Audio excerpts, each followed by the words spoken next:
Michael Carrick's arrival at Manchester United has sparked an instant tactical turnaround. With a clear structure and impressive flexibility, he's guided United to dominant wins over Manchester City, Arsenal, Fulham and Spurs, winning all four in style. In this video, we'll break down Carrick's approach and how it's delivered immediate control and authority. The Manchester United interim boss has set up the team in a 4-2-3-1 structure, which becomes a fluid 3-4-3 shape in possession. The back three is formed by the two centre halves and right back, creating a stable base to build from, with the fullback also given the license to step forward into advanced areas and support overloads across the pitch. On the opposite side, the left back tends to hold the width, stretching the opposition and providing balance to the structure. In midfield, there is significant freedom and mobility, with the double pivot rotating through different zones to create passing angles, overloads and smooth progression through the thirds. Higher up the pitch, the attacking four operate fluidly, with the three behind the striker moving closer together to combine in tight spaces, while the one winger maintains width and the striker drops into pockets of space to link play before attacking space and behind as a primary goal threat.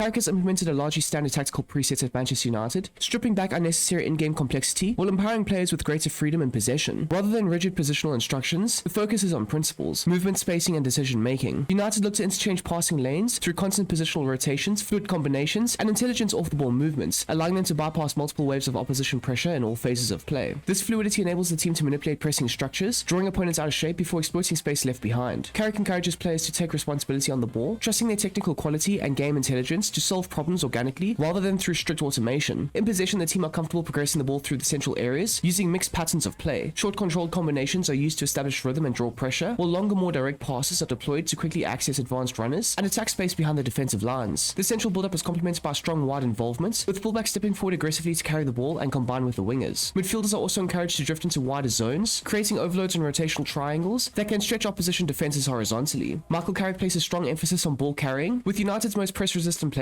driving into congested areas to collapse defensive blocks, break lines, and open passing angles to sustain attacking momentum and offensive flow. The build-up structure under the manager shifts fluidly between a balanced and counter-focused approach, depending on the game's state and the opposition profile. In a balanced build-up, United vary their distribution from the back, mixing short passes through the defensive line and midfield with longer balls from deeper areas, which does include goalkeeper restarts. This unorthodox approach prevents opponents from settling into predictable pressing patterns and allows United to control both tempo and territory. Line-breaking passes, third-man combinations, and subtle positional rotations are key tools to progress through the thirds while maintaining numerical stability behind the ball. When the situation demands greater directness, the team are quick to bypass pressure entirely. Long balls from deeper zones are used purposefully to exploit gaps between the opposition defenders, specifically when high defensive lines or aggressive pressures are identified. Carrick's side consistently alternate between short and long distribution across all zones of the pitch, ensuring attacking unpredictability and multiple routes to goal. Against deeper defensive blocks, this variety helps stretch compact shapes both vertically and horizontally, creating moments of disorganization that can be attacked decisively. United are also highly effective when transitioning into a counter-attacking setup. In these moments, the team leans heavily on pace, athleticism, and the ball-carrying ability of the players to attack with speed and aggression. Quick one-touch passing, sharp directional changes, and coordinated off-the-ball runs allow Carrick's side to exploit transitional chaos before opposition defensive structures can recover. On the break, Manchester United are at their most dangerous, consistently generating high-quality chances by attacking space decisively and committing numbers forward with purpose. Defensively, Carrick has introduced a flexible approach that adapts both opposition strength and match context. United commonly begin with a higher mid-block, applying controlled pressure while maintaining compactness between units. Pressing is selective rather than constant, with clear pressing triggers used to force turnovers in advantageous areas. The primary defensive objective is to congest central zones, with the front four and double pivot working cohesively to deny access between the lines. Fullbacks step inside to support central compactness, or drop deeper depending on the threat profile. The backline prioritizes structure and spacing, typically holding their shape and maintaining depth rather than aggressively stepping out. This allows United to deal effectively with runners in behind, while remaining prepared to defend the box. When under sustained pressure, the team can drop into a compact deep block, reducing space both behind the defensive line and between the midfield and defense. This compactness limits the opposition's time on the ball in dangerous areas and disrupts central combinations. The team also shows strong defensive awareness in wide areas, actively preventing crossing opportunities while maintaining enough coverage inside to deal with cutbacks and late central runs.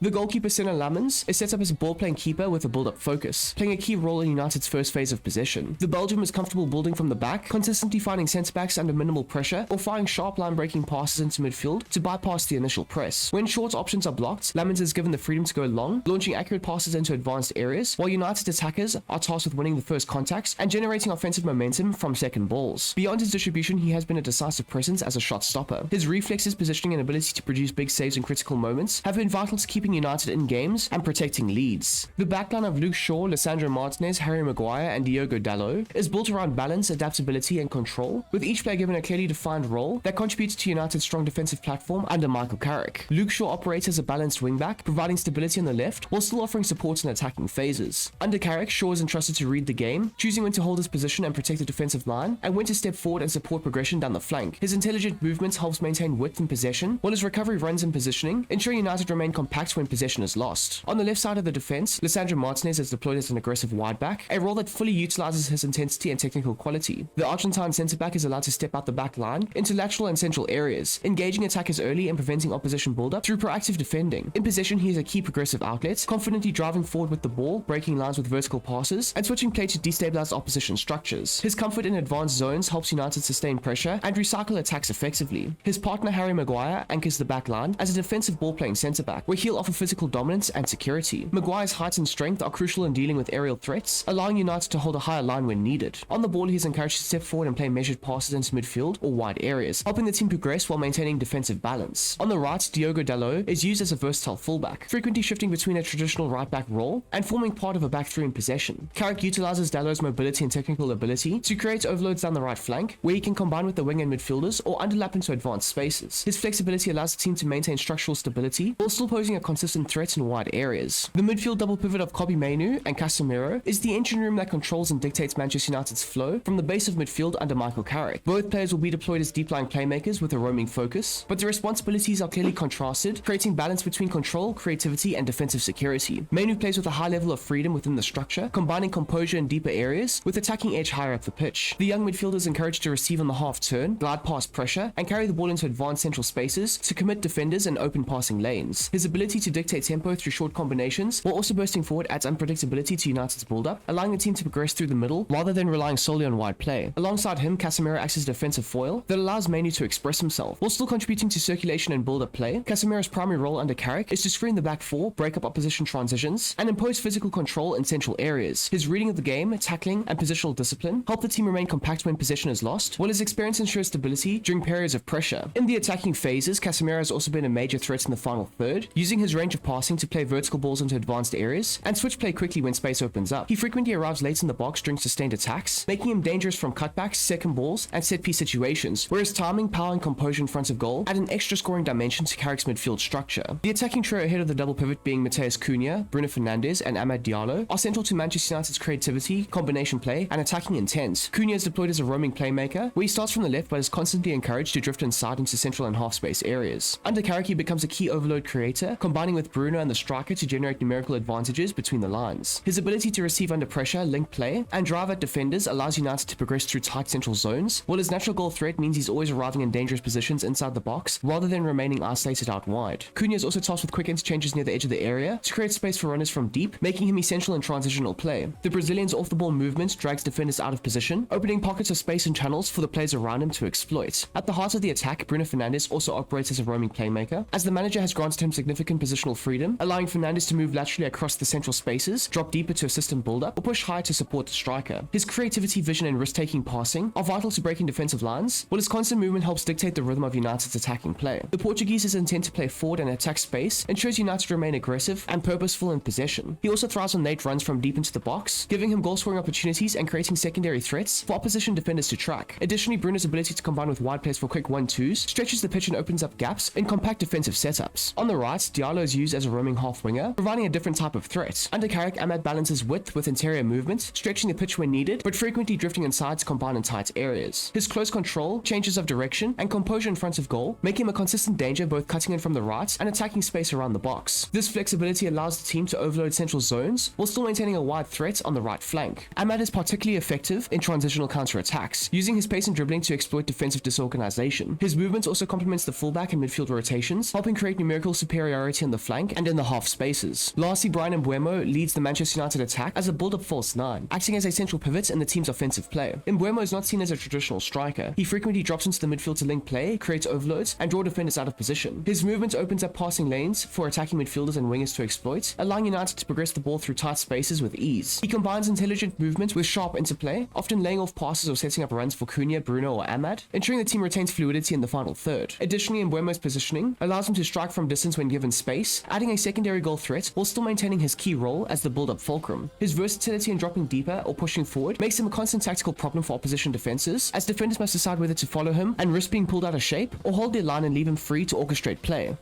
Bruno Fernandes serves as Manchester United's captain and primary penalty taker, while both he and Brian Mbeumo share responsibility for free kicks and corner deliveries. When attacking corners, Harry Maguire is the main aerial threat, with Lisandro Martinez attacking the near post and Casemiro positioned at the back post, although both South Americans can rotate roles depending on the situation. Ahmad is stationed on the edge of the box to recycle possession or strike loose balls, while Diogo Dalot provides defensive cover. When defending set pieces, Maguire is tasked with marking the opposition's main aerial threat, with Casemiro and Martinez protecting the near and far post respectively, and Luke Shaw acting as the designated post watcher. As for the throw-ins, they're typically taken by the fullbacks on their flanks. And there we go, people. That is how you can go ahead and replicate the Michael Carrick Manchester United tactics for FC26. I do hope you have enjoyed this video, and if you don't mind smashing that like button down below, it would mean the absolute most to me, as I am trying to get this channel to grow as much as possible. And by growing, I need you guys to subscribe. So if you're not subscribed, but you like the content, that would be absolutely incredible, amazing, and all the stuff that does follow it.